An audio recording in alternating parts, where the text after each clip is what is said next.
y a eu un mouvement dans les monarchies arabes pour arriver à une monarchie constitutionnelle, qu'il s'agisse du Maroc ou de la Jordanie. Il y a eu un mouvement d'ensemble qui répond à une crise très profonde dans les sociétés arabes. De mon point de vue, cette crise a commencé. Il y a des éléments de cette crise qui remontent très loin. Mais il y a une date quand même qui est importante, catastrophique dans notre histoire contemporaine, c'est bien entendu juin 67. En juin 67, la défaite arabe face à Israël a eu des conséquences, à la fois au début, bien entendu, les premières conséquences étaient l'occupation de ce qui restait de la Palestine, c'est-à-dire de la Cisjordanie et de Gaza, mais aussi l'occupation du Golan syrien et du Sinaï égyptien. Et il y a eu un début de mouvement avec la résistance palestinienne, le mouvement des jeunes dans le monde arabe, un espoir énorme de changement, pour rappeler un peu de ce renouveau de la pensée de gauche dans le monde arabe après 67. Mais on a été rattrapé très vite. Et aujourd'hui, avec le recul, quand on réfléchit à cette période, on voit quoi? Dès l'année d'après, après 67, en 68, le Baas a pris le pouvoir en Irak, et déjà Saddam Hussein pointé sur Ahmed Hassan al-Bakr. Et on connaît la suite. En 69, début 69, Kadhafi fait son coup d'État, et ce coup d'État l'a conduit à rester au pouvoir pendant 42 ans. La même année, Jafar Numeri prend le pouvoir et introduit cette aberration qui s'appelle l'application de la charia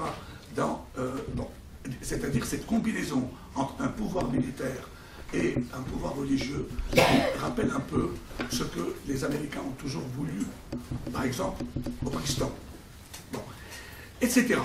Et il y a ce qui s'est passé en Syrie en 1970, c'est-à-dire la prise du pouvoir par Assad.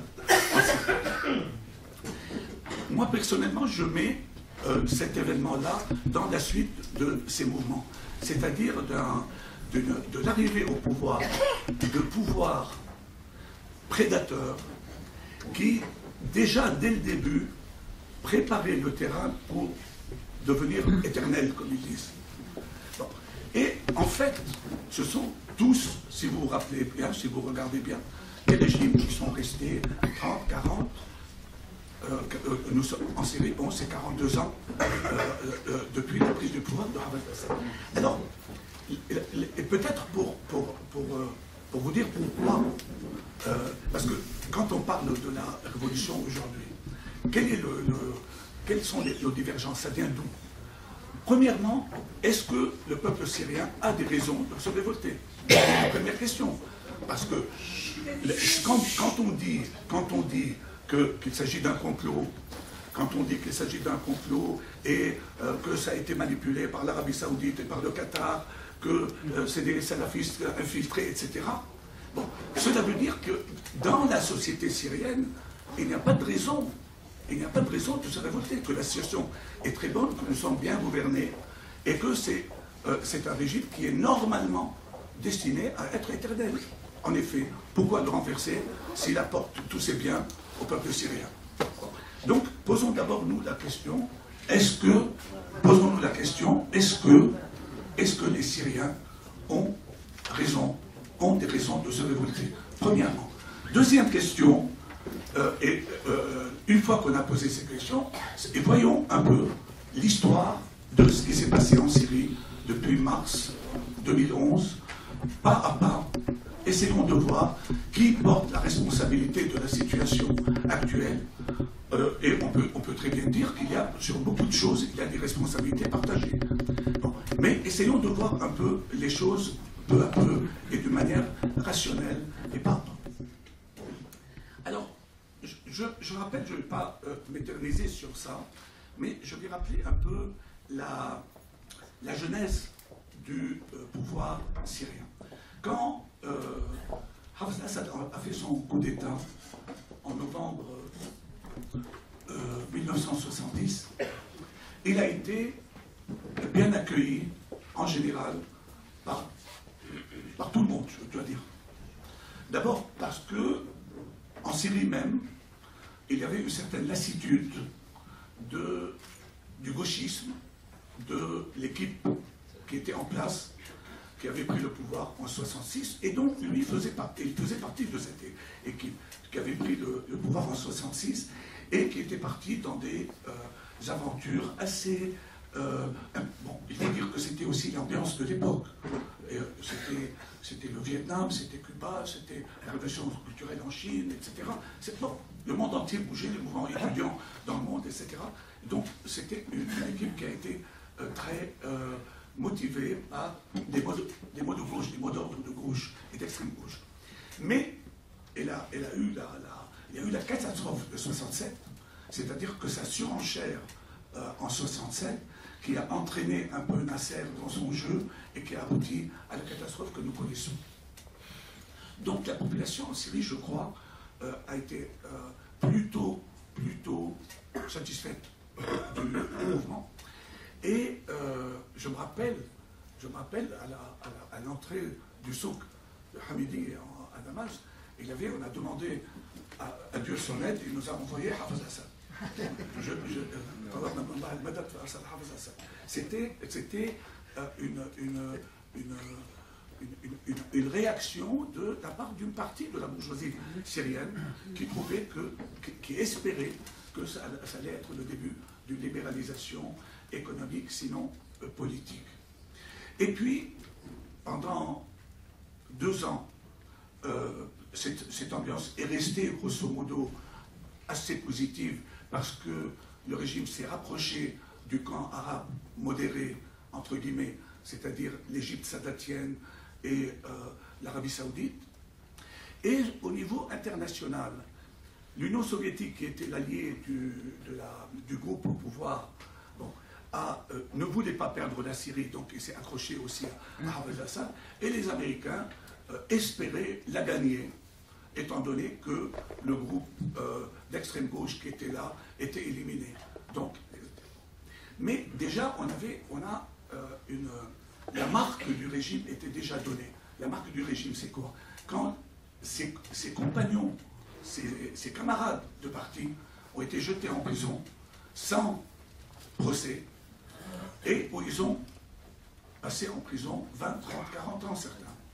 Je parle de Nouri Natassi, le président de la République, de Salah Jdid, qui était à un moment le chef d'état-major et qui était considéré comme l'homme fort du régime et qui est pratiquement mort en prison. Bon. Je veux dire que c'était déjà, et de Mohamed Omran qui a été assassiné à Tripoli au Liban. Bon, donc tout le groupe qui était autour, bon, c'était déjà une indication de la manière de faire de ce régime. Mais ce qui s'est passé juste après la guerre de 73, qui a donné quand même pas mal de prestige au pouvoir en place, étant donné que, enfin, voilà, on va récupérer notre territoire occupé. On pensait au début que tout ça était très sérieux. Après, on a vu qu'il n'en était rien. En 1974, par l'intermédiaire de Kissinger, on signe une paix froide avec Israël, qui dure jusqu'à maintenant. C'est-à-dire, depuis 1974, depuis 1974, le front du Golan est bloqué.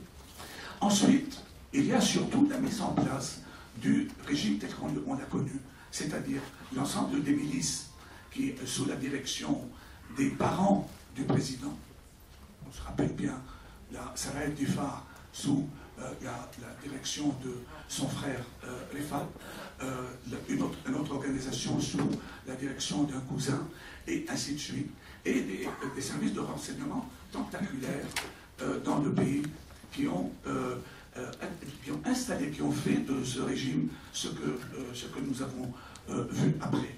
C'est-à-dire un régime à la fois communautaire, et je vais dire pourquoi, et policier. Les années 80 ont été particulièrement décisives dans ce... il faut dire que après en 79, le djihad afghan lancé par les Américains et qui a mobilisé pas mal de jeunes dans le monde arabe, avec un financement saoudien, des camps d'entraînement au Pakistan, etc. Et il y a des jeunes aussi syriens qui ont été s'entraîner, et ils ont ce groupe-là, qu'on appelait l'avant-garde combattante des frères musulmans, a fomenté des troubles en Syrie, et le pouvoir a profité de cette situation pour éliminer complètement toute vie politique dans le pays. Les années 80 ont été les années, c'est notre décennie noire en Syrie. Et aucun Syrien ne peut oublier ce qui s'est passé durant cette décennie. C'est le massacre de la prison de Palmyre, 1000 prisonniers assassinés froidement par les sbires de Rifat al-Assad. Hama, 20 à 30 000 personnes pour déloger 300 à 400 combattants des frères musulmans. La ville est pratiquement moitié détruite, avec 20 000 à 30 000 habitants tués. Et puis, sans parler des milliers, peut-être, selon certains, cela a atteint 10 000 personnes pendues dans la prison de Palmyre durant cette période. Bon. Je veux dire, les souvenirs de cette période et les témoignages dont on dispose aujourd'hui sur cela. Bon, moi, je viens de publier le témoignage d'un militant communiste arménien qui a été en prison 13 ans et qui parle de Palmyre, comme on a publié avant le fameux texte de Mustafa Khalife, La Coquille, qui parle aussi de la même expérience. Et je défie quiconque de lire ces livres-là sans être, comment dire, non seulement révolté, mais on ne peut pas ne pas demander des comptes pour ce qui s'est passé. C'est-à-dire la réduction de tous ces gens en insectes, comme il le disait. Il leur disait, vous êtes des hacharat, qui êtes-vous pour vous opposer au régime? Vous êtes des insectes, c'est-à-dire une déshumanisation totale de toute opposition dans le pays. Cela dit, cette période qui se termine par une nouveauté, qui est la dévolution dynastique du pouvoir. C'est-à-dire de dire que, étant donné qu'on a déjà le mot qui était sur le ration, sur la montagne de Maz, Al-Assad et Al-Abad, et comme tout être humain, le roi pouvait mourir, bon, mais comme on disait sur la monarchie absolue dans le temps, il y a le corps éternel du roi qui se perpétue à travers son fils, et c'était Bassel, et quand Bassel est mort, c'était Bachar. À mon avis, quand Bachar est arrivé au pouvoir, il y avait exactement le même phénomène qu'il y avait quand Hafez est venu au pouvoir. C'est-à-dire qu'il avait une chance inouïe pour essayer de réformer le pays. D'abord, il y avait un portrait qui a été dessiné, en tout cas, de jeunes hommes ouverts. Bon, et il a donné déjà un premier gage en permettant les clubs de discussion dans le pays. Il y avait, si vous vous rappelez, il était couvé par des pays occidentaux à l'époque. Je me rappelle jusqu'à maintenant comment Chirac l'a reçu en France à l'Élysée avant qu'il ne soit élu président, mais il l'a reçu déjà comme étant le futur président. C'est-à-dire le président d'une république française accepte déjà qu'il y ait quelqu'un de désigné comme président de la République et il l'accueille à l'Élysée. Bon, c'est-à-dire pour dire que aussi nous avons en France beaucoup à apprendre en matière démocratique. Bon, mais cela dit, la première période qui a été assez ouverte, et je crois qu'il y a, quand on voit maintenant ce qui a été écrit à l'époque par beaucoup de journalistes syriens et libanais, on voit à quel point ils étaient optimistes en disant voilà, ça va changer. Mais cela n'a duré que 6 mois. 6 mois après, on est revenu à la même situation, et à mon avis, et là ça mérite une discussion, et on a assisté à partir de là à un changement même dans le système économique du pays. c'est quelque chose d'extrêmement important pour comprendre les évolutions en Syrie et ce qui se passe aujourd'hui, c'est-à-dire pourquoi ça se passe ainsi à la campagne. À la fin de Hafez Assad avait été, bon, inutile de dire que c'était un homme d'une intelligence politique exceptionnelle. Il avait, sur le plan des alliances, il avait fait deux choses. Il avait réussi à garder l'alliance avec l'Union soviétique, l'alliance avec l'Arabie saoudite, qu'il a doublé d'une alliance avec l'Iran. C'est-à-dire jusqu'à sa mort, il était à la fois, il avait l'alliance de l'Arabie saoudite et de l'Iran. Et vous vous rappelez comment, en 1990, il a participé avec les Américains et les Saoudiens à la tempête du désert contre Saddam Hussein, et cela a permis à Hafez Assad d'avoir un argent fou de la part des pays du Golfe, c'est-à-dire la Syrie qui était au bord de la banqueroute économique en 1986, s'est retrouvée, a flotté de nouveau grâce à l'argent arrivé d'Arabie Saoudite, du Koweït, des Émirats et de Qatar, pour récompenser la Syrie d'avoir participé à la tempête du désert, en plus, bien entendu, du feu vert pour revenir au Liban. Ce qui s'est passé après, voilà un point sur le plan des alliances extérieures du père. Le deuxième point, c'est qu'à l'intérieur, il tenait à garder la paysannerie de son côté. À mon avis, c'est quelque chose d'extrêmement important, et c'est un fait que l'agriculture syrienne a connu pendant quelques années un boom absolument extraordinaire. Et la Syrie exportait du blé, exportait du coton. Et l'exportation n'était pas seulement... Ça va marcher. C'était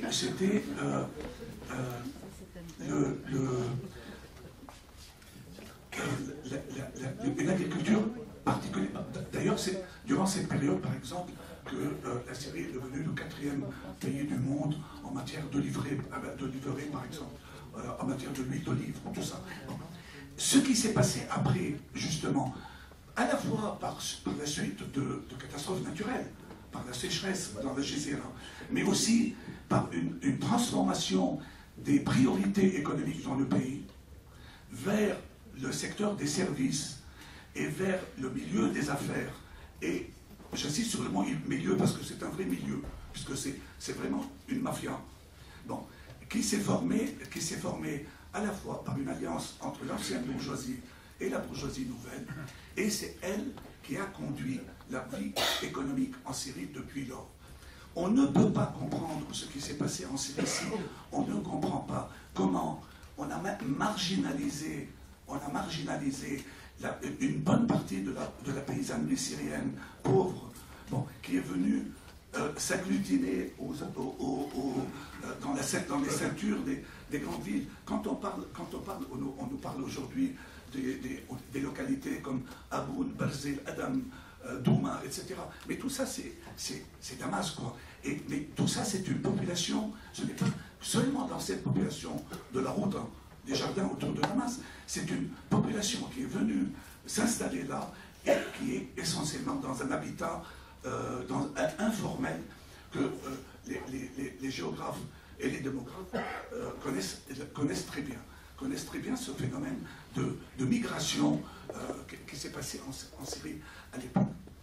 Je veux dire, à partir de là, moi je crois que oui, il y a des raisons intérieures, il y a des raisons sociales et il y a des raisons politiques de se révolter en Syrie.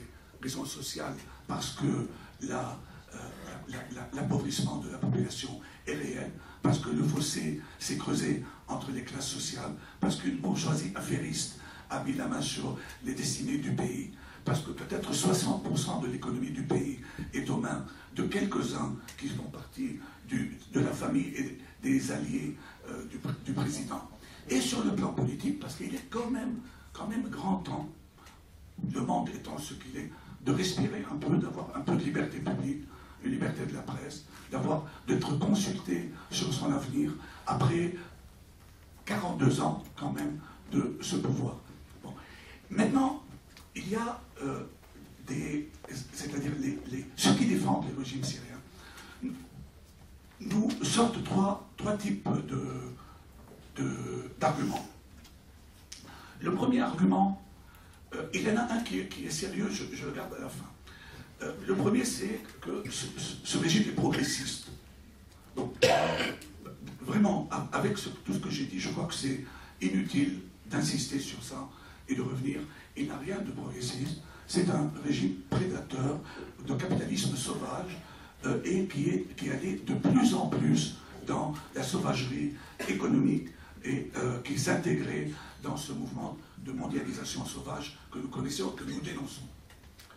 Deuxièmement, l'histoire que c'est un régime laïque. Voyons un peu cette histoire du régime laïque et de laïcité en Syrie. Permettez-moi un petit recul en arrière. La Syrie est un pays qui, depuis l'indépendance,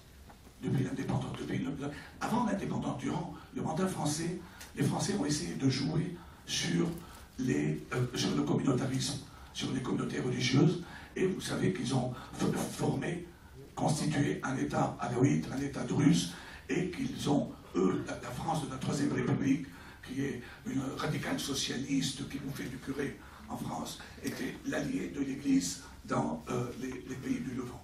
Bon. À l'indépendance, il y a, et c'est les pères de l'indépendance qui étaient tout à fait conscients de cette situation, ont pratiqué, je dirais, une discrimination positive vis-à-vis des minorités.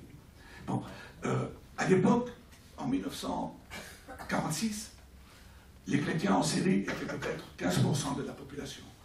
En tout cas, c'est comme ça qu'on présente. Mais leur place dans la société était beaucoup plus importante que leur nombre, que ce pourcentage. Et cela a duré durant toute cette période. Je veux dire, quand on dit aujourd'hui, quand il y a des gens qui nous disent « Oui, mais le régime est le protecteur des minorités. » Oui, mais avant ce régime, ces minorités étaient quoi? Étaient opprimées. Qu'on nous prouve en quoi les chrétiens syriens étaient opprimés avant 1900, pas 70 seulement, avant 1963, avant le premier coup d'État du Bas. En quoi? Lorsque l'unité entre la Syrie et l'Égypte est arrivée, tous les Égyptiens étaient absolument étonnés par la situation des chrétiens en Syrie. C'est-à-dire, il y avait une discrimination vraiment contre les Coptes en Égypte, bon, et qui est devenue encore plus grave après sous Sadat et sous Moubarak, et aujourd'hui c'est une calamité. Mais en Syrie, il n'y avait aucune trace, et personne ne parlait même de minorité. C'est-à-dire, on parlait de citoyenneté. Personne ne disait que les chrétiens étaient une minorité dans le pays. Chrétien, c'est une partie constitutive du tissu national syrien. Et jamais personne n'a pu dire un jour que les chrétiens étaient une minorité ou qu'ils doivent être traités comme une minorité. Bon. Et les minorités et les majorités, on les comprenait comme des minorités et des majorités politiques, pas confessionnelles. Le problème des Alaouites est différent parce que historiquement, il n'y a pas de doute que les Alaouites ont supporté du temps de l'Empire ottoman et avant même du temps des Mamelouks. Bon, on connaît les campagnes dans la montagne alaouite du temps de sultan Mamelouk qui a été excité par Ibn Taymiyyah et tout cela. Bon, tout ça, c'est des histoires qu'on connaît de l'histoire de notre pays. Et puis, il y a eu des conditions économiques particulièrement difficiles. Et c'est vrai que cette communauté, en tant que communauté, a été opprimée pendant des années. Mais après l'indépendance aussi, tout a été ouvert à la communauté alaouite, qu'il s'agisse de l'enseignement, qu'il s'agisse de l'armée, justement. Et c'est ce qui fait que quand le Bas a pris le pouvoir en 1963, il a joué sur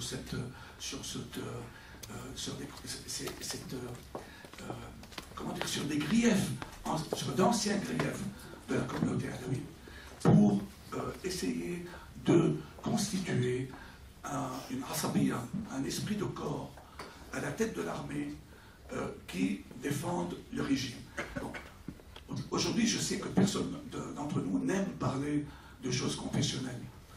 Personne n'aime parler des alaouites et des chrétiens et tout ça. Mais je crois qu'on est arrivé à un moment où il faut dire les choses avec franchise.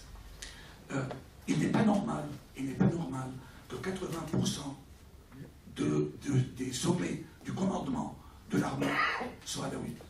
Il n'est pas normal. C'est-à-dire dans un pays comme la Syrie. C'est quelque chose qui est anormal.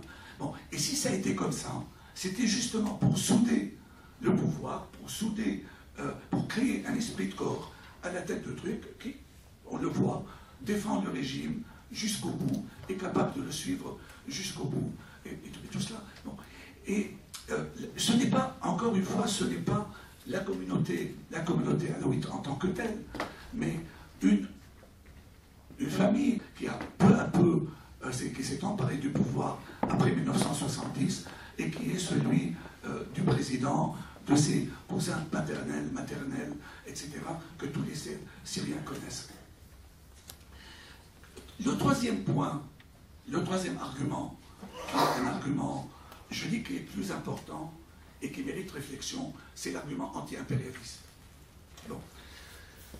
Moi, je ne crois pas personnellement que le souci principal de Hafez Assad et de son fils Bachar était comment je vais m'opposer à l'impérialisme américain, etc. C'est quelque chose qui était... Si l'impérialisme américain lui donnait les moyens de rester au pouvoir éternellement comme il veut, il n'avait rien contre l'impérialisme américain. Je veux dire, ce n'est pas le système impérial en tant que tel qui posait problème au régime en place. Mais il y a quelque chose qui mérite réflexion, c'est que au Proche-Orient, après la révolution iranienne, s'est créé cet axe Iran, Syrie, Hezbollah au Liban et un moment Hamas en Palestine, contre un autre axe dit modéré, entre guillemets, qui est celui de l'Arabie Saoudite, des pays du Golfe et de l'Égypte. Et on était presque sommé de dire il faut être avec cet axe ou cet axe. Bon, je me demande pourquoi.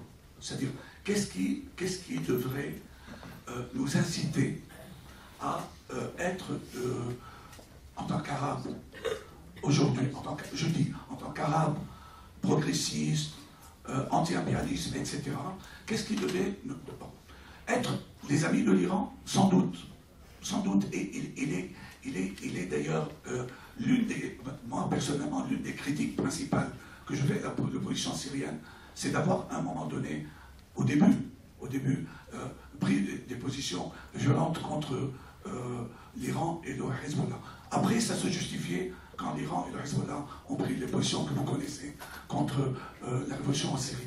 Mais à un moment donné, d'ailleurs, vous vous rappelez de la réaction d'un homme que je respecte beaucoup personnellement, Riyad Turk, quand il a réagi à cela en disant « Nous, Syriens, nous n'avons qu'un seul ennemi dans la région, c'est Israël. » Nous n'avons qu'un seul ennemi dans la région, c'est Israël. L'Iran n'est pas notre ennemi, mais la Turquie non plus n'est pas notre ennemi. Je veux dire, nous sommes,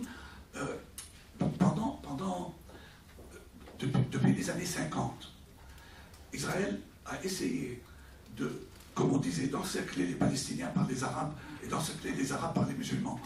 Et il y avait deux piliers dans les relations israéliennes dans la région, c'était le Shah d'Iran et le pouvoir en Turquie.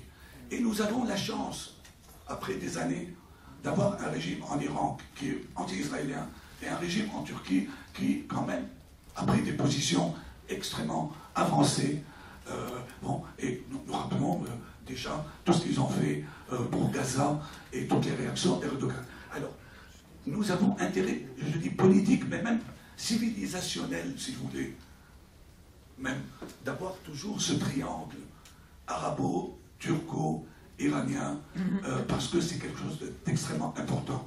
Donc, moi je dis, nous n'avons pas intérêt à être dans tel axe contre tel autre axe. Et des erreurs capitales commises par Bachar al-Assad. C'est d'avoir rompu, ce n'est pas parce que j'aime l'Arabie Saoudite, mais d'avoir rompu avec l'Arabie Saoudite à cause du Liban. Et toutes les histoires qui se sont passées au Liban après, depuis la volonté de prolonger le mandat de l'Aoud, pour des raisons, jusqu'à maintenant, personne ne peut dire quelle est la justification, alors qu'il avait à sa botte les 3/4 des politicards maronites. Bon.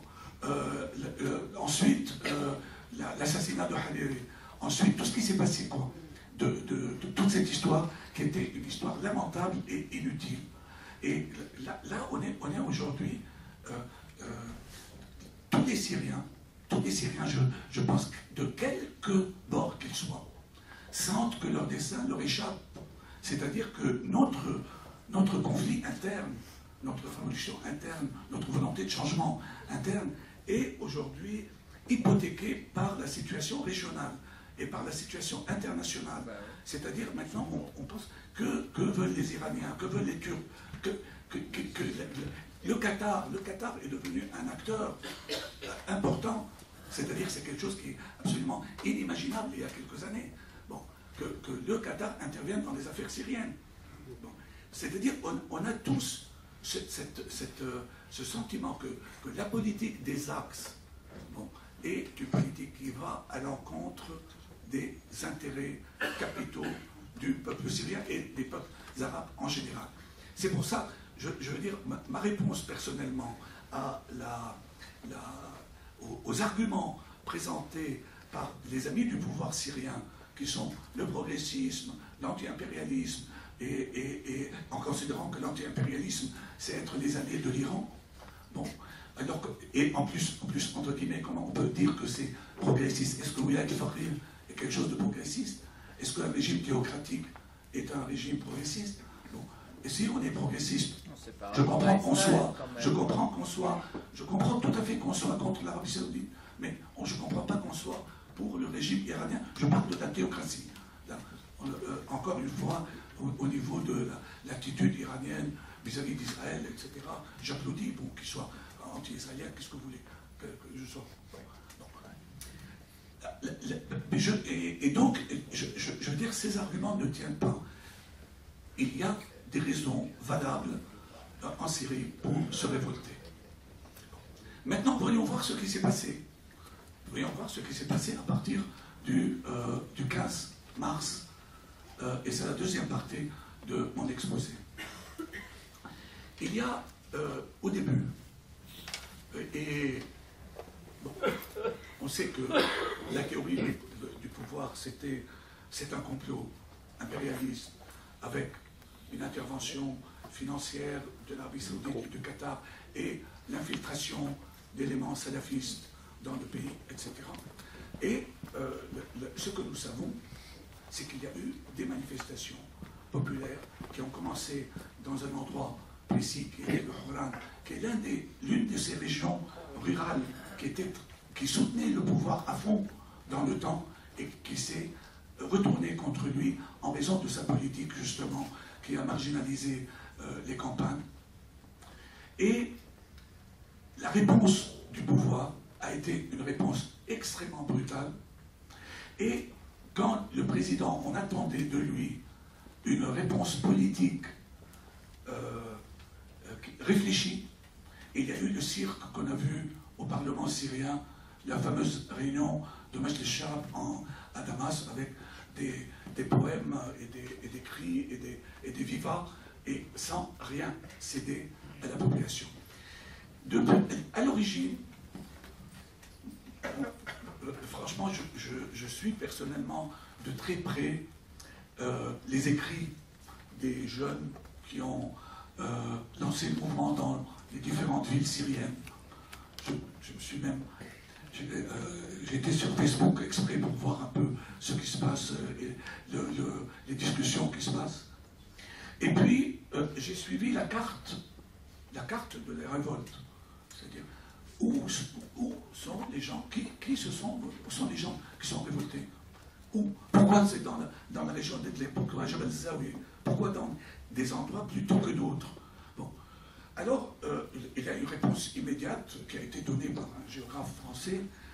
Oui, c'est la paysannerie sunnite qui s'est révoltée. C'est-à-dire, tout de suite, on lui donne un attribut confessionnel. Bon, on ne dit pas que c'est la paysannerie qui a été ruinée par les politiques économiques et sociales du régime pendant ces 10 dernières années. Bon. Et que disaient ces manifestants? Les 3 mots d'ordre qu'ils ont lancés étaient des mots d'ordre, à mon avis, extrêmement sensés. Un, on tient au pacifisme, on tient à l'aspect pacifique de notre révolution.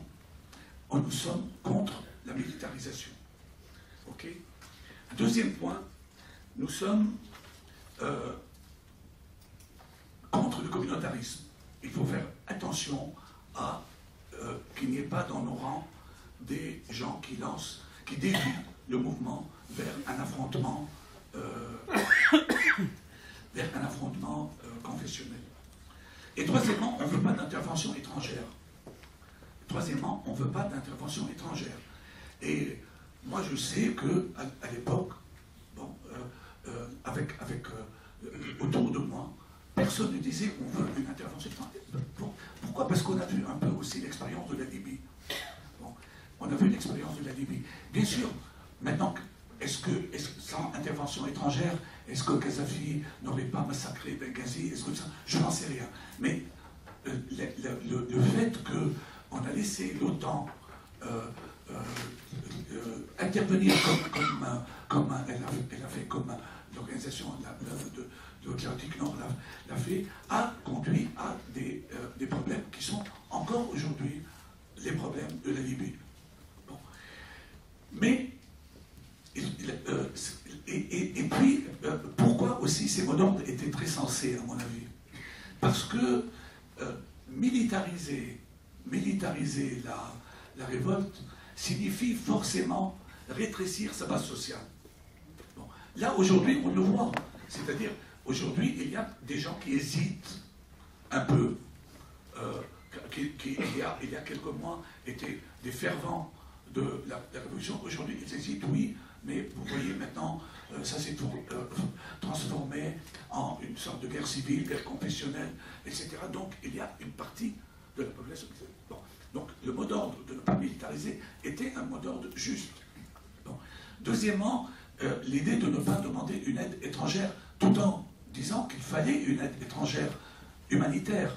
Mais le problème, c'est que comment assurer une aide humanitaire étrangère qui ne soit pas soutenue militairement? Bon, il y a des analyses qui ont été faites. Je sais que notre amie Monique Chenier-Jandot avait fait une très belle intervention là-dessus, etc. Mais, je veux dire, ça reste quelque chose d'extrêmement compliqué et délicat. Et puis, il y a, c'est-à-dire, ces 3 mots d'ordre correspondent tout à fait à la situation de la société syrienne. La société syrienne est une société, comme on dit en arabe, mfakhara. Mfakhara, c'est-à-dire, elle est minée. Il y a des mines partout dans la société syrienne. Bon. D'abord, par manque de liberté publique depuis de longues années, mais aussi par le fait que, par la faute du régime, de son comportement confessionnel, communautaire, a suscité aussi une méfiance de tout le monde contre tout le monde. Chacun a peur de l'autre.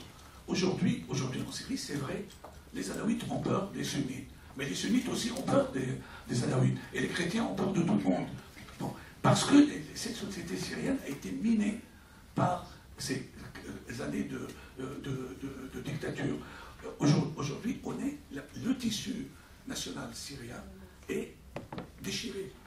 Et c'est pourquoi il y a beaucoup d'efforts à faire pour ressouder la communauté nationale syrienne, surtout que c'est une communauté toute récente.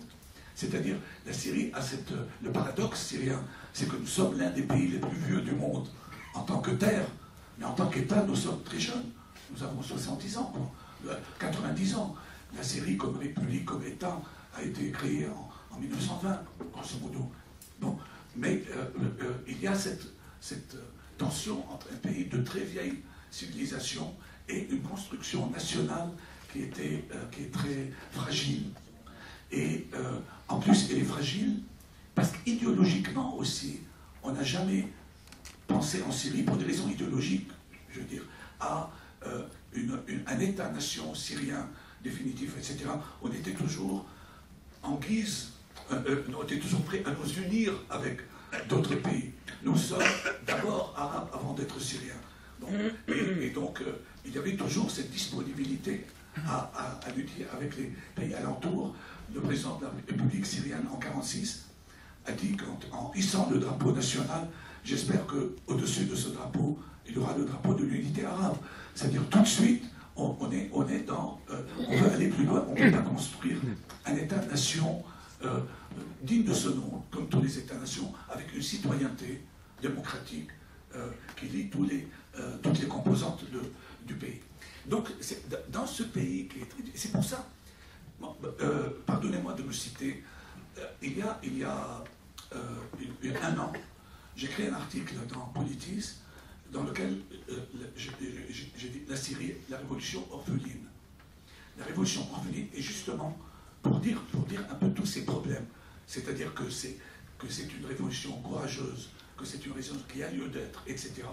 Mais il y a un certain nombre de blocages, à la fois internes par l'histoire, par le minage de la société syrienne elle-même, et par le fait que ces problèmes internes s'articulent immédiatement avec les problèmes régionaux, avec les deux axes dont j'ai parlé tout à l'heure.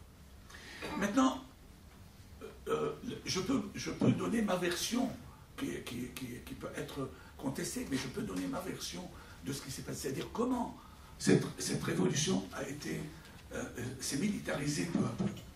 Comment cette révolution s'est militarisée peu à peu.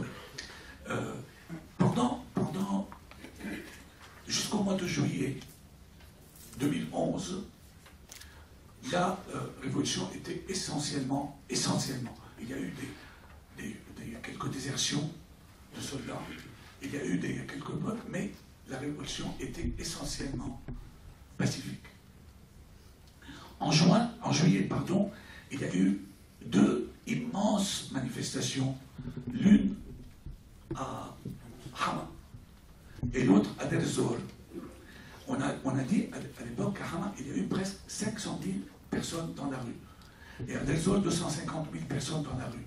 Et moi, je crois qu'à partir de là, le gouvernement a eu peur d'un phénomène qui ressemblerait au phénomène de la Tahrir en Égypte. Les amis de la révolution, ceux qui la soutiennent, des gens qui disent oui, la militarisation a été responsable de beaucoup de dégâts, essentiellement de dégâts. Bon, et c'était une grave erreur que d'aller là. D'autres disent non, au contraire, sans la militarisation, il n'aurait pas eu cette situation qu'on voit aujourd'hui de ni vainqueur ni vaincu, d'équilibre des forces sur le terrain, et donc qui pourrait ouvrir sur autre chose. Donc, il y a un débat sur ces problèmes. Mais quelle que soit la chose, la militarisation est là. Aujourd'hui, elle est là. Et tout le monde, tous les Syriens, tous, ont intérêt à ce qu'il y ait une rationalisation de l'armée libre. Parce que cela signifie qu'on limite ainsi l'influence des groupes djihadistes qui se sont infiltrés réellement en Syrie après coup.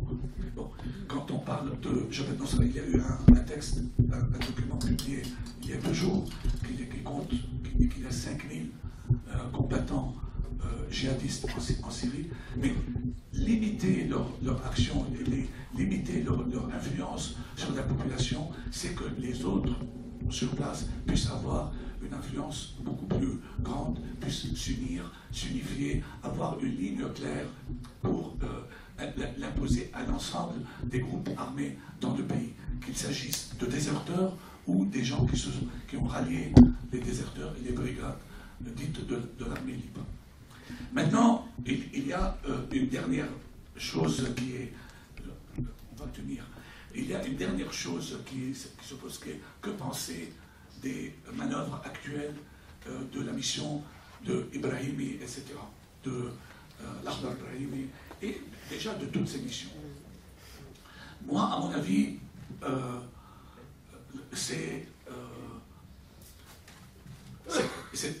cette mission n'aboutira à rien. N'aboutira à rien. Pourquoi? Parce que quand vous lisez le texte, enfin, qui a été présenté, c'est un texte qui ne donne aucune garantie. C'est-à-dire, qu'est-ce qu'ils disent? Ils disent il y a la formation d'un gouvernement qui aura les pleins pouvoirs. Ok? C'est-à-dire le président reste au pouvoir, et il nomme un gouvernement d'union nationale qui a les pleins pouvoirs. Mais imaginez aujourd'hui qu'il y a un gouvernement, même s'il y a à sa tête un homme d'opposition. Quels sont les moyens dont il dispose? Avec quelle armée, avec quelle police, avec quel service de renseignement il va fonctionner, il va défendre ses options, il va pouvoir poursuivre ceux qui commettent des crimes, etc. Comment il va pouvoir, lui, réformer ce gouvernement, réformer l'État sans avoir les moyens de ça. Deuxièmement, on donne un quitus, si vous voulez, au pouvoir en place. Un quitus au pouvoir en place, on dit qu'il ne s'est rien passé. C'est-à-dire les 60 000 morts, c'est rien. Bon. Et ça, à mon avis, non seulement c'est inacceptable moralement, mais politiquement, je veux dire, les gens qui sont dans la rue, les gens qui portent le fusil, etc., ne l'accepteront jamais. Ça veut dire que la mission de l'Akhdar, qui, entre parenthèses, me rappelait, il était en Irak et il était en Afghanistan avant. Et on ne peut pas dire qu'il a réussi. Hein. Non. Et au Liban, les accords de Taïf, qu'il a été... Oui, mais il a des choses à dire sur ça. On peut en parler, sur les accords de Taïf. Mais dans les deux choses-là, bon. Et accepter, c'est-à-dire l'opposition, la coalition, a refusé catégoriquement les propositions d'Ibrahim. À mon avis, elle a bien fait. Car si elle les avait acceptées, c'était donner une arme politique et idéologique énorme aux djihadistes en Syrie, qui auraient été les seuls à dire, voyez, nous sommes les seuls à nous battre jusqu'au bout contre ce régime, et vous avez laissé tomber. À mon avis, c'est quelque chose d'extrêmement important de dire non. C'est inacceptable et qu'il n'y a pas de solution. Il n'y a pas de solution s'il n'y a pas au bout, je ne dis pas le chambardement total de l'État syrien, c'est évident que ce n'est pas ça.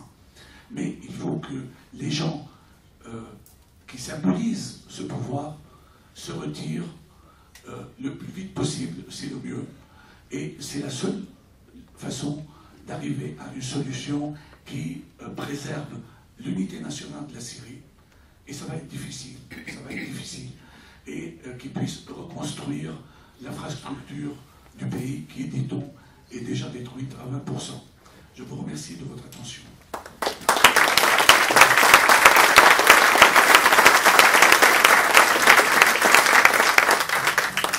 Merci Farouk.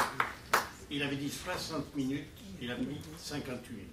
Donc il a parfaitement tenu ce qu'il avait dit. Je vais donner merci d'abord à tous ceux qui sont arrivés, vous êtes très nombreux, donc nous vous remercions.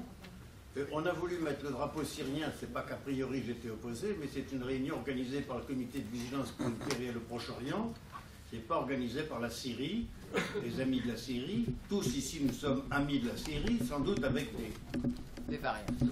Comment dirais-je, peut-être des discussions. Mais ce n'est pas le drapeau syrien, nous n'avons pas le drapeau du CPR que nous aurions pu mettre.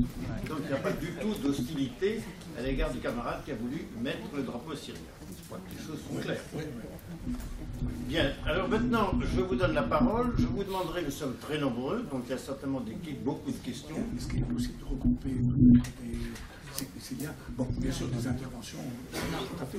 On peut avoir avec un pouvoir qui ne laisse pas de liberté ou un pouvoir dictatorial, etc., ça reste toujours des contradictions secondaires. Par rapport à l'ennemi principal, ça c'est un premier point. Le deuxième point, par rapport... Je peux m'exprimer s'il vous plaît? Merci pour la liberté d'expression. Deuxièmement, débat, ce n'est pas un meeting, donc on vous demande d'écouter correctement. Vous avez pu très gentiment écouter Farouk, écouter les interventions s'il vous plaît. Deuxième point, je pense quand même qu'il est important de souligner l'ensemble des, des interventions, même si ce n'est qu'au niveau des médias, des Américains, des Anglais, des Français, de Al Jazeera, etc. Tous les médias qui, très rapidement, ont volé, je dirais, non seulement au secours de ce qu'on peut appeler ce mouvement, mais ils ont essayé de le détourner. Et c'est surtout là qu'il est important de voir. Et puis, donc là, j'aimerais bien que tu te prononces sur la question, si tu veux. Comment se fait-il, tu dis qu'il n'y a pas complot, mais quand je vois tout l'ensemble des pays de l'OTAN avec leurs organes de presse, de médias, etc., tous les médias mainstream, plus l'Arabie Saoudite et le Qatar, qui vont dans un sens, et on occulte l'ensemble des voix d'ailleurs. Ça, c'est le deuxième point. Le troisième point, je voudrais quand même qu'on parle des accords de Doha, de la nature du CNS et de la nature de cette coalition. Voilà. Merci bien. Merci pour la question. Une autre question dans le même sens, tu préfères plusieurs? Plusieurs questions, réponse par suite. Oui. Vous donnez votre nom, s'il vous plaît. Marcel Atassi, je suis syrien à Paris. Donc j'ai un commentaire puis juste une réponse à madame. Plus fort, s'il vous plaît. Premier commentaire, je voudrais remercier M. Farouk pour le rappel historique qu'il a fait sur la Syrie et la tolérance en Syrie, la tolérance des années 40-50.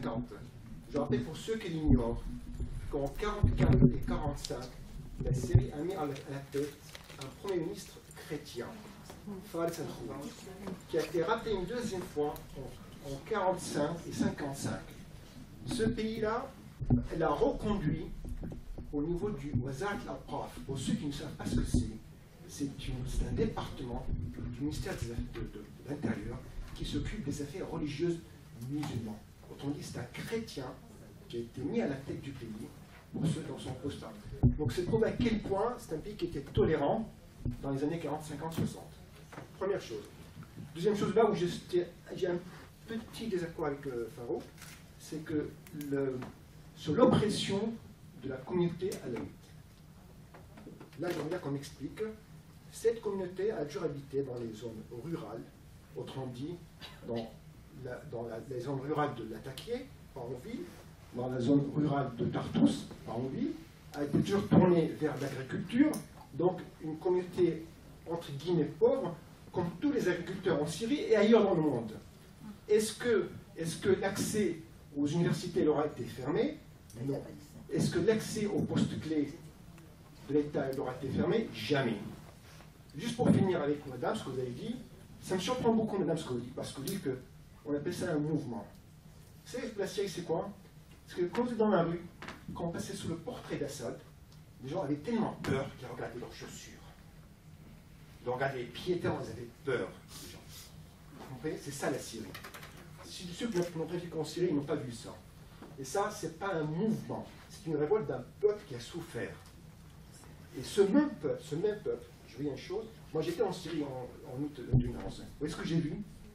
Là où j'étais dans ma maison, il y avait deux chantiers, deux maisons qui se construisaient. Je me lève le matin et j'entends des chants. Des chants. C'était les ouvriers entre deux chantiers qui chantaient des chansons patriotiques.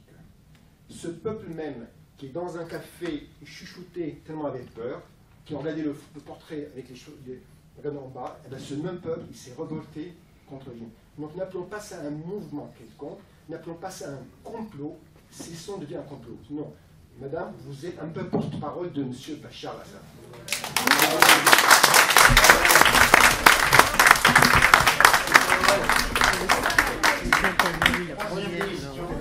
C'est une question des précisions. Un peu dans le même sens, mais peut-être que...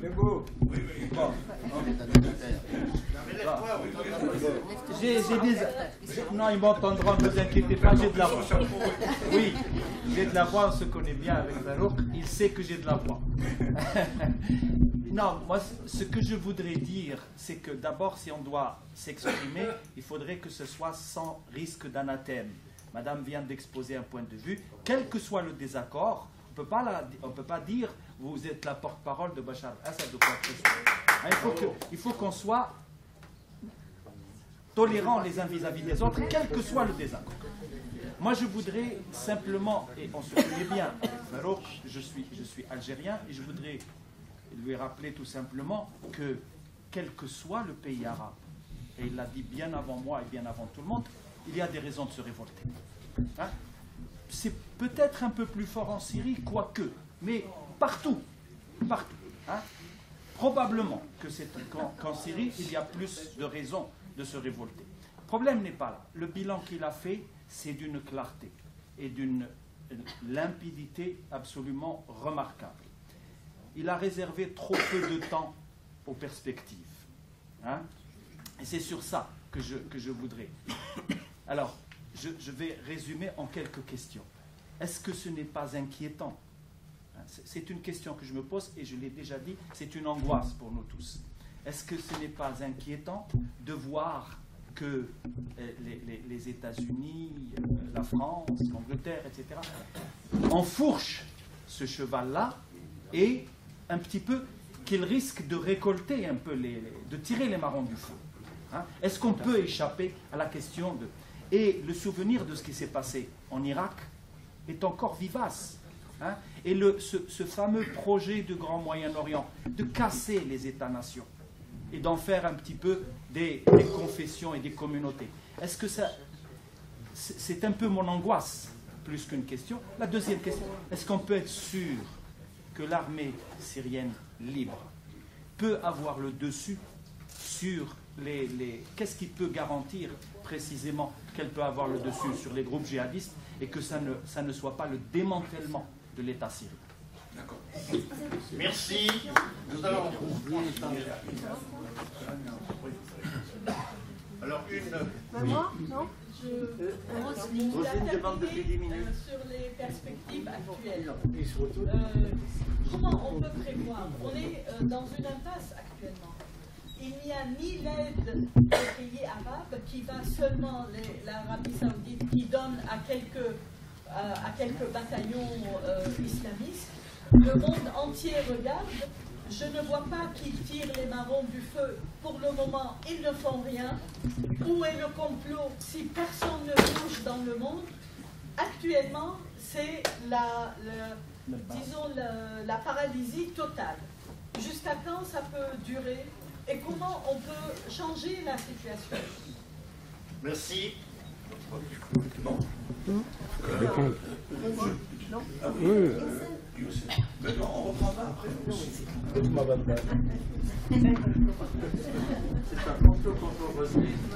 Sur la partie bilan, j'ai beaucoup aimé ton exposé, mais sur le bilan qui m'intéresse particulièrement, je voudrais donner une piste et te demander ton avis. Voilà, il se fait, tu l'as souligné, qu'il y a une forte confessionnalisation, doublée d'une très forte militarisation de la révolte. La communauté internationale, la Turquie, ne fera probablement rien. À partir de là, le déséquilibre démographique aujourd'hui est tellement fort en Syrie, entre une minorité, il faut bien l'appeler comme ça, essentiellement alaouite, mais aussi quelques druzes, quelques chrétiens, quelques ismaéliens, etc., qui a une complète déconfiture démographique. Et une majorité qui est certes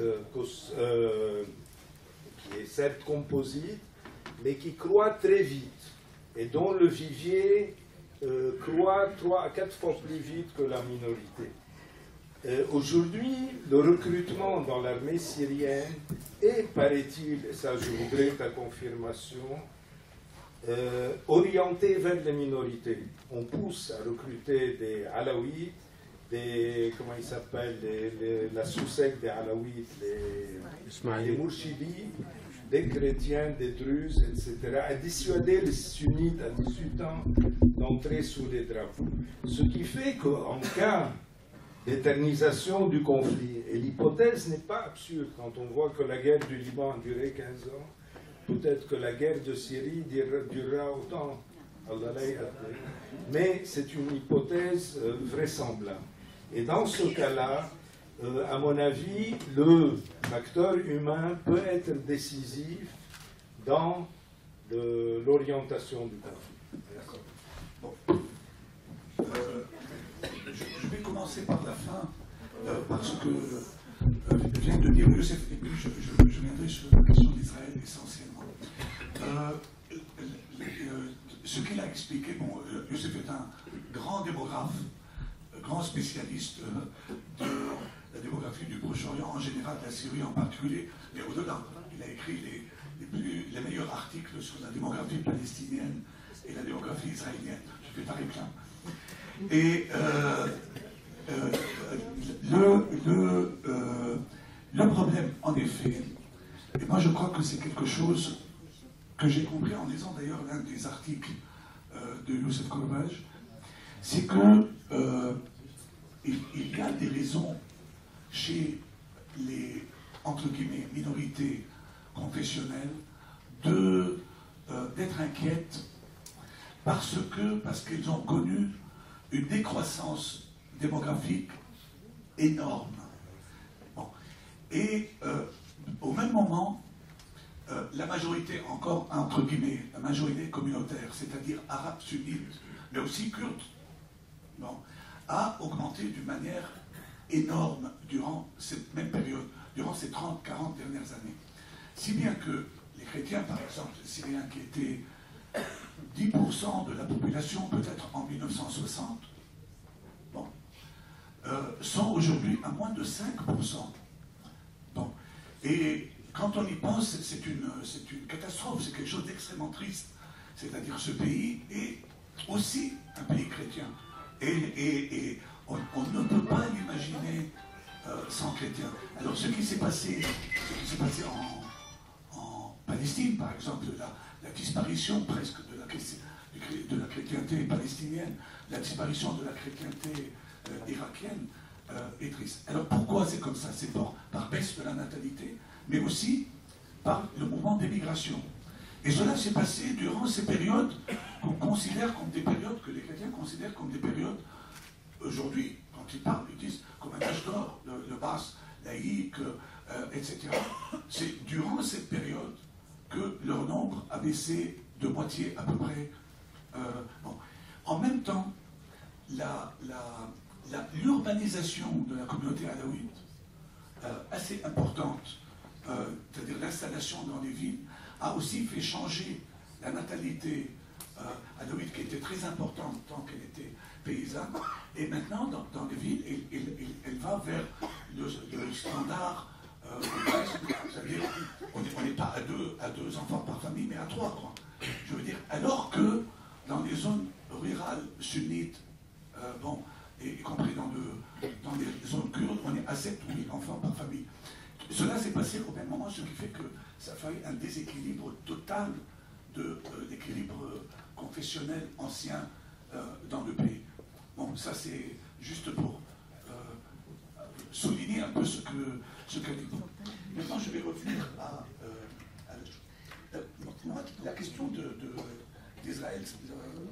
Ça, tu sais que bon, depuis 40 ans, c'est mon souci principal, quoi. Je veux dire, bon, et comme beaucoup de gens entre nous, on a été dans tous les mouvements de défense de la cause palestinienne, etc. Et on n'a jamais été en retard dans cette affaire. Les Israéliens, moi j'ai essayé au début de suivre quelle était leur attitude vis-à-vis de ce qui se passe en Syrie. Depuis le début, depuis mars. Et à vrai dire, il n'y a pas eu une opinion dominante. Il y a des gens, parmi les spécialistes de la Syrie, par exemple comme Rabinovitch, qui était ambassadeur à Washington à un moment et qui était chargé du dossier syrien, ou bien Moshe Maoz, qui était le grand professeur d'histoire de la Syrie à l'université de Haïfa ou de Jérusalem, ou je ne sais pas où, bon, qui disait qu'ils étaient perplexes, grosso modo. Ils étaient perplexes, pourquoi? Parce que d'abord, avec le pouvoir actuel, le front du Golan est gelé, qu'ils n'ont pas de problème dans le front du Golan, et que donc ils ont plutôt intérêt à ce que le gouvernement reste tel qu'il est. En même temps, ils disent que, imaginons que Assad tombe, soit c'est des islamistes qui vont prendre le pouvoir, donc c'est comme ça qu'ils ont décidé, soit c'est une période de chaos, et dans les deux cas, cela ne nous convient pas. Bon. À ce propos, entre guillemets, l'idée que les Américains, enfin parce qu'il y a aussi cette théorie du complot, comme quoi il y a un complot américain pour installer partout dans le monde arabe des régimes islamistes, parce que ce sont ces régimes qui vont faire la paix avec Israël. Moi je crois que c'est totalement aberrant. Totalement aberrant. C'est la destruction des États dans les pays arabes. C'est la nouvelle carte du Moyen-Orient. Non, je dis quand on dit qu'ils étaient pour que les islamistes tunisiens prennent le pouvoir et pour que les frères musulmans prennent le pouvoir en Égypte, etc. L'ennemi le plus radical des frères musulmans en Égypte, d'Israël en Égypte, c'est les frères musulmans. Je n'aime pas les frères musulmans, et pour beaucoup d'autres, mais on ne peut pas dire que les frères musulmans adorent Israël quand même. C'est-à-dire, il y a une incompatibilité totale, pas seulement politique, mais aussi religieuse. C'est absolument impossible. C'est absolument impossible. Et on a l'exemple le plus important qui est celui du Hamas. Bon, le Hamas, c'est les frères musulmans palestiniens, et qui sont les frères, les camarades des frères musulmans syriens, égyptiens, tunisiens, etc. Non. Bon, en tout cas, je termine. Mais la chose a changé aussi dans les discussions entre les différents milieux et parmi les services de renseignement israéliens. L'une des opinions qui a dominé à un moment, c'était la suivante. C'est bien que Assad tombe, parce que cela nous épargne de faire une guerre avec l'Iran. C'est-à-dire aujourd'hui, faire une guerre avec l'Iran, c'est quelque chose qui est totalement impopulaire, que même les Américains n'en veulent pas, les Européens n'en veulent pas. Donc, si Assad tombe, on n'est plus obligé d'aller faire une guerre avec l'Iran, parce que l'Iran va s'affaiblir naturellement, et on n'est plus obligé de faire ça. Ça, c'est une deuxième opinion. Mais depuis maintenant quelques mois, je crois que l'opinion dominante, c'est que la chose se dure indéfiniment. C'est-à-dire qu'ils disent, nous sommes gagnants, la Syrie est en train de s'autodétruire, l'armée syrienne est en train de se diviser, l'infrastructure syrienne est en train de ressouder ce pays va prendre beaucoup de temps, la Syrie est un ennemi d'Israël, etc. Donc que les Syriens se battent indéfiniment. Pourquoi voulez-vous ils ne sont pas pour une intervention? Ils ne sont pas pour une intervention, c'est pas vrai. Personne n'a dit en Israël. Et de même, je reviens pour la question de ce que tu dis des médias, l'attitude des médias et l'attitude des chancelleries, disons, et des ministères de la Défense, etc. Il n'y a aucune puissance occidentale qui a dit qu'elle voulait intervenir militairement en Syrie. Même nous, quand on disait non, nous disions non à l'intervention étrangère, etc., comme s'il va y avoir une intervention étrangère. Mais l'intervention étrangère n'était pas à l'ordre du jour. Il n'y a pas d'intervention étrangère. Mais toute personne qui suit la politique américaine aujourd'hui vis-à-vis de la Syrie, sait que les Américains ne veulent pas intervenir. Et même aujourd'hui, ils font pression sur les Européens pour qu'ils limitent leur soutien d'ailleurs, ils acceptent un peu la démarche de l'Akhdar Brahimi et les Américains. Bon, la question des médias, la question de la Jazeera et tout ça, c'est assez intéressant à voir. À quelle date Al Jazeera a commencé à s'intéresser à la Syrie? La révolte en Syrie a commencé en mars. Bon, Al Jazeera a changé d'attitude au mois de juillet. Au mois de juillet. Non. Puis ils ont commencé jusque-là, d'ailleurs, on regardait la télé Al Jazeera, on disait, mais moi je me rappelle, je voyais Hasmi Bchar, il parle de tout, sauf de la Syrie. Bon, et on était furieux, parce qu'il ne disait pas un mot. Bon. Et comme chacun sait, le Qatar est un pays qui fonctionne en couple avec l'Arabie Saoudite, c'est-à-dire, d'habitude, le Qatar prenait une attitude opposée toujours à l'Arabie Saoudite. Et je vous rappelle qu'en l'an 2006, l'émir de Qatar passait comme un grand résistant, comme un Moumaner même. Et il a été accueilli triomphalement dans la banlieue sud de Beyrouth par Hassan Nasrallah. Bon, bon, il a été accueilli. Bon, et quand la Jazeera a publié les documents qui dénoncent l'autorité palestinienne, hein, vous vous rappelez aussi cette histoire. Bon, alors là aussi, c'était la fête dans les milieux de Hezbollah, de Hamas, etc. à l'époque. Bon, je veux dire que le Qatar a un jeu qui est un jeu très oui, et puis bon, franchement, je l'ai dit d'ailleurs, l'une des choses qui me pèse le plus, c'est d'imaginer que le Qatar est en train de clientéliser des Syriens. C'est-à-dire,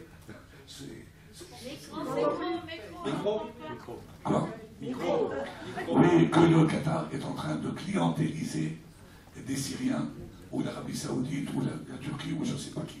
C'est-à-dire, nous sommes suffisamment, nous sommes assez grands pour nous charger de nos problèmes et non pas se soumettre. Après, sur les Syriens. Mais écoute, il y a une chose, cela dit, qui quand même mérite un peu de réflexion. Et quand on dit qu'il y a 120, 130, 150 000 réfugiés syriens en Turquie, ok? Imaginez de combien a besoin chaque réfugié pour survivre? 5 $ par jour? 5 $ par jour, hein, multiplié par 150, ça fait 750 000 $ par jour. Bon. Imaginez par mois, ils sont là depuis 1 an, etc. Alors, et puis on dit oui, ils sont en train de prendre l'argent du Qatar et de l'Arabie Saoudite. Ben oui, ils vont prendre de l'argent, d'où ça vient? Ça vient du Qatar, de l'Arabie Saoudite, d'organismes internationaux, et je crois que personne ne peut leur jeter, leur dire non, vous avez tort, vous devez refuser l'aide humanitaire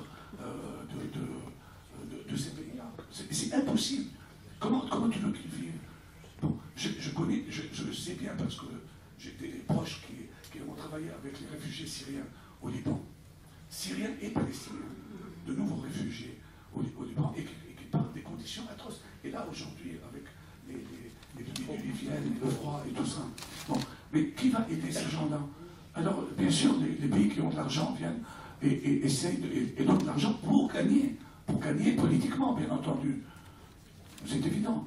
Mais est-ce qu'on peut, en toute décence, leur dire non? Qui concerne ma participation comme ça, d'abord remercier pour tous les éléments qui ont été donnés.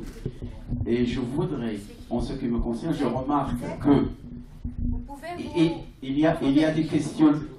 C'est assez fort, non? Ah oui, je suis Boubekri Kader, j'ai des sites sur Internet.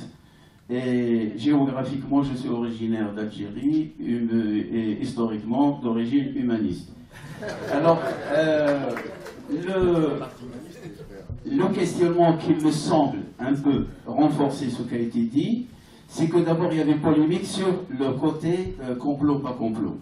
Je trouve que les mots sont un peu trompeurs, puisque on n'est pas obligé d'utiliser complot, mais on peut utiliser aussi le terme intérêt.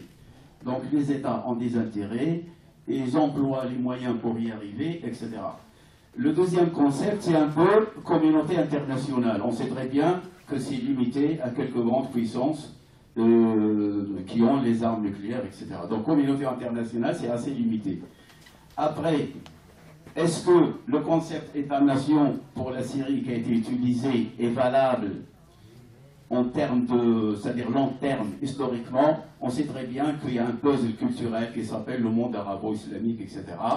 Et que la Syrie en elle-même, ça ne peut être qu'un petit McDonald's dans le désert sans le monde arabe, et surtout sans les axes Irak, Égypte, etc. C'est les grands piliers culturels de cette humanité qui a apporté tant au monde comme d'autres nations. C'est-à-dire, il ne peut pas y avoir une Syrie libre dans un monde arabe aliéné, colonisé, etc. Donc, maintenant, la question, est-ce que, en croyant qu'avec El-Assad, s'il tombe, de toute façon, il a une vie humaine limitée, même s'il n'est pas tombé aujourd'hui, il va mourir. La question, quel est le contenu de ce qu'on appelle maintenant révolution? Nous voyons bien, est-ce que nous sommes d'accord avec le contenu comme idéologique, disons pratique? Quel est le programme? Parce qu'on ne peut pas situer la Syrie, la révolte tout à fait légitime du peuple syrien pour une vie meilleure, c'est le moins qu'on puisse dire. Est-ce que simplement on peut la situer par rapport à Israël? Je vois personnellement pas qu'est-ce que vient faire Israël là-dedans. Ça n'a rien à voir, on ne peut pas situer. C'est une partie, disons. Dans le meilleur des cas, c'est une partie de l'affaire, de nos préoccupations, etc. Il y a eu dans l'histoire une seule révolution populaire, je veux dire. Je ne parle pas d'un coup d'État qui a eu des officiers qui ont pris le pouvoir. Moi, je crois que, étant encore marxiste, que la révolution, comme disait Marx, crée l'inconnu. C'est pas vrai. Si, la révolution crée l'inconnu. C'est ce qu'il expliquait dans son analyse de la Commune de Paris. Le manifeste est parfait pour laissez-moi terminer. Vous pouvez poser une question. Moi, je dis rien, mais enfin, c'est faux. Et crée l'inconnu dans quel sens? Dans le sens qu'il y a, elle lance un processus. Et après, il y a des reculs, il y a des avancées, il y a de tout ça. Bon, la révolution française, sinon, dans les exemples les plus historiques, toujours on se réfère à la Révolution française, ou bien au printemps des peuples, en 1848 en Europe, etc. La Révolution française, je crois, il y a eu la prise de la Bastille, et puis il y a eu la terreur, et puis il y a eu Thermidor, et puis il y a eu le consulat, et puis l'Empire, et puis on est revenu à la monarchie, et puis je ne sais pas quoi. Vous ne pouvez pas garantir de dire qu'on va aller droit vers là. Bon, vous voulez plus la révolution chinoise communiste, radicale, elle termine par être le capitalisme sauvage le plus affreux dans le monde. C'est pas vrai. Aujourd'hui, mais si, c'est vrai. Mais si, c'est vrai. Ça, c'est de la propagande. On ne peut pas. La révolution bolchevique en Russie qui se termine sur un truc bureaucratique, stalinien sur un goulag. Alors, on ne peut pas. C'est la radio Europe 1. La révolution ne peut pas. Mais je ne vais pas faire de la propagande gratuite, c'est pas un débat ça. Pas du diktat. C'est un diktat. Je ne peux pas dire puisque je dois répondre. Sinon, il est où le débat? Je vous dis qu'il n'y a pas que personne. C'est pas un débat. Que personne ne peut garantir n'importe quel mouvement révolutionnaire. On garantit le contenu idéologique d'une révolution.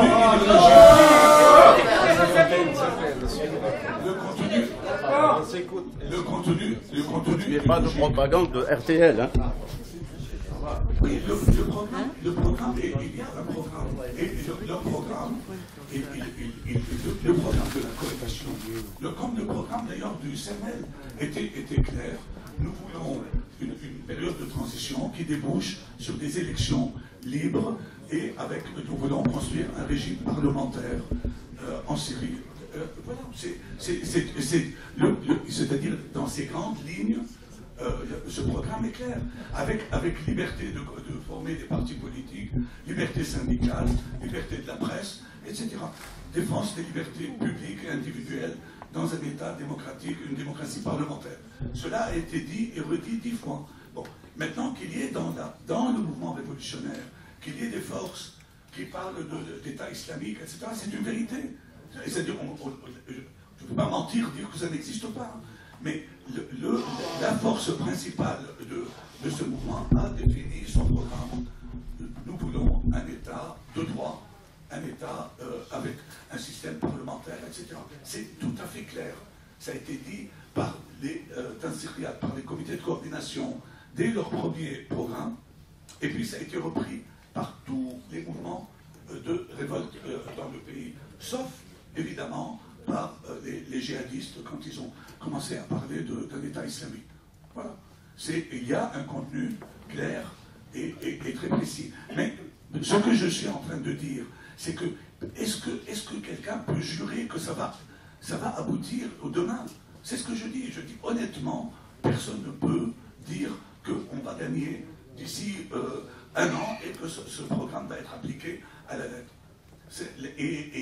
Et on a, plus le temps passe, et plus les risques sont grands, et plus les difficultés vont être grandes pour appliquer un tel programme. Bon, c'est-à-dire, soyons honnêtes, plus les choses durent, et plus les conflits internes vont augmenter, et plus les islamistes risquent de prendre du poids, et plus c'est une chose, c'est mathématique. Donc il faut en finir le plus vite possible. Et je ne vois pas une solution autre que le départ de Bachar al-Assad. Je ne vois pas une autre solution. C'est devenu le symbole de ce qu'il faut éloigner du pouvoir, et quitte, comme je dis, à ce qu'il y ait d'autres personnalités du régime qui n'ont pas été, comme disent les opposants, que ceux dont les mains ne sont pas dans le sang, qu'ils participent à une période de transition avec l'opposition. Qu'est-ce qu'on peut dire de plus aujourd'hui? Ce que je peux dire, que je vous garantis, je jure, que dans 2 mois, ce sera un régime magnifique, parlementaire. On va être la Suisse de l'Orient. En fait, la question est qu'il descend après autant de destruction en Syrie, autant de morts, de parler encore. Est-ce qu'il est encore décent de parler du but de la révolution après autant de destruction, de parler, est-ce qu'on a une garantie ou non d'obtenir un régime démocratique? Est-ce que la fin du régime de Bachar al-Assad, c'est forcément le début d'autre chose et qu'il faut passer par là, premièrement? Deuxièmement, je répète une question qui a déjà été posée, quelles sont les perspectives? Parce que tout le bilan est très très inquiétant, dans l'immédiat, voilà quoi, que voyez-vous enfin, je sais que ça a déjà été posé, mais... Il y a eu 3 sommets ou 4 sommets des pays amis de la Syrie. Est-ce qu'on peut faire maintenant un bilan de tous ces sommets dont la presse a beaucoup parlé? Est-ce qu'ils ont apporté quelque chose de concret à la lutte du peuple syrien ou non? Les amis de la Syrie. Pardon, je n'ai pas compris, excusez-moi. Le bilan des Il y a eu au moins 3 sommets ou 4 sommets des pays amis ou soi-disant amis de la Syrie. Est-ce qu'il y a eu un bilan de ces sommets? Est-ce qu'ils ont apporté quelque chose de concret à la lutte du peuple syrien ou non? Il y a une souffrance des exilés dans plusieurs pays. Ma question elle est très Je peux avoir une question par un jeune quand même.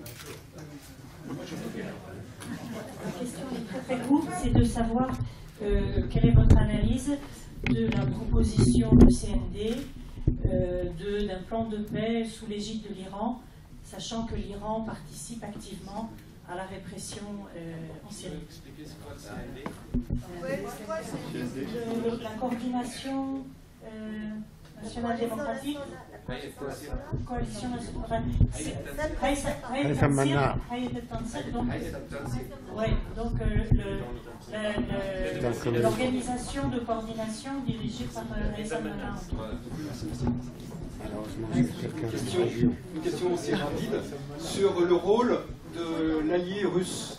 On n'a pas beaucoup parlé du rôle de la Russie, qui semble un allié assez solide, à la fois militaire, économique, politique. Est-ce que déjà vous partagez ce point de vue et qu'est-ce qui pourrait faire que la Russie lâche le régime Assad? Il y a une dernière question là. Merci. Oui. Dernière question. Je suis ici syrien et je suis libanais. J'ai une petite question. Comment... Il reste 5 minutes. C'est juste comment voyez-vous le rôle de la Chine dans cette... je sais, mais comment c'est... et le rôle de la Turquie dans le futur. Et alors le rôle de la Chine, de la Turquie et d'abord de la Russie. Je propose qu'on organise une autre réunion dans un mois. D'abord, nous suivrons les événements et nous répondrons à toutes les questions. Mais quelqu'un d'autre que moi parlera, moi, je serai dans la salle. À vrai dire, il y a beaucoup de gens qui ont été étonnés au début par l'attitude de la Russie et qui l'ont analysé de la manière suivante, c'est-à-dire les Russes pensaient que le régime syrien va être capable de trancher très vite, qu'il va l'emporter très rapidement, et donc il n'y a pas, ils sont gagnants à tous les coups. C'est-à-dire, voilà, nous sommes les amis de ce régime, il a gagné, il a remporté très vite, et l'histoire est réglée. Maintenant, parce que aujourd'hui, il n'y a pas de doute que la Russie est un pays considéré par une bonne partie des Syriens comme un ennemi. Il est considéré comme un ennemi, et je crois que je l'ai dit, et je peux le montrer, quoi, que à chaque fois qu'il y a eu un veto russo-chinois au Conseil de sécurité, le lendemain même, les massacres ont été multipliés par 10 en Syrie. Et cela, tous les Syriens le voyaient. C'est-à-dire qu'ils voyaient que ce veto russe était vraiment un permis de tuer. Et ça permettait au régime d'aller plus loin encore dans la répression. Aujourd'hui, étant donné que toutes les puissances du monde ont dit qu'elles ne veulent pas intervenir, je crois que le régime sent qu'il a les mains libres. Il a les mains libres et il ne recule devant rien. On a parlé des bombardements de villes par l'aviation nationale, par l'aviation du pays, par l'armée de l'air, bombarder des quartiers urbains, comme ça s'est passé à Damassad, à Homs, etc. C'est quelque chose d'inouï. C'est quelque chose qui ne ressemble pas à ce qui se passait dans d'autres pays arabes. Peut-être Saddam l'a fait, Kadhafi l'a fait, mais ce sont les deux seuls régimes qui ressemblent réellement au régime syrien. Le régime de Saddam en Irak et celui de Kadhafi en Libye. Mais tous les autres régimes arabes ont autre chose. On peut dire qu'ils sont despotiques, dictatoriaux, etc. Mais là, il y a quelque chose d'autre. Moi, je dis que, c'est mon analyse, je considère que ce sont des régimes qui sont superposés à la société. C'est-à-dire qu'ils agissent comme des étrangers. C'est comme une armée d'occupation. Comme une armée d'occupation. On l'a vu en Libye. Et on l'a vu quand Saddam va gazer un village, son peuple, quand après la défaite de son armée à Hafr-el-Batin en 90, il a massacré 20, 30 000, 40 000, 50 000, 100 000 peut-être chiites révoltés au sud du pays. C'était quoi? C'était quelque chose, un comportement de quelqu'un qui se sent complètement étranger à cette population. Et à mon avis, c'est ce régime syrien, c'est ça qui le distingue, c'est son caractère d'étranger, d'extranéité. Moi je dis que c'est une armée d'occupation. Ils s'agissent comme une armée d'occupation. Ce sera mon dernier mot, s'il vous plaît. Je suis fatigué.